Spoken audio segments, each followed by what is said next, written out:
तो इमिडिएट आप जो भी एक्सीडेंट विक्टिम देखुं जदि किसी गोटे मेजर तार असुविधा होती कि गोटे ब्लीडिंग हो फास्ट प्रायोरीटी हो सदा ब्लीडिंग स्टॉप करवा आम पेशेंट को आसेस कले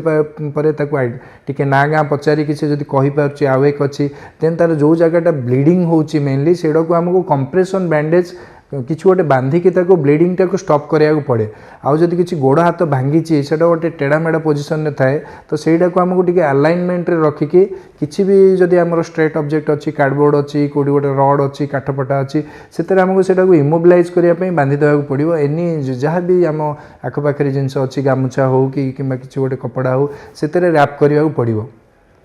जदि आम देखुचे पेशेंटा बेहोश अच्छी कि तार बांति बांति हो जाए कि मुंडर ब्लीडिंग होती कि नाक कान ब्लीडिंग होती मैक्सिमम चान्स थी पेशेंट हेड इंजुरी हो तो ये हेड इंजुरी पेशेंट को केबे भी आम पानी पीई दवा कथा नुह कि आप मुहर टे पा छाटी पारे कि बसई कि पा पीई दवाटा रंग जिनस से गुड़ाए टाइम पेशेंट को अधिक हार्म हम रादर दैन गुड।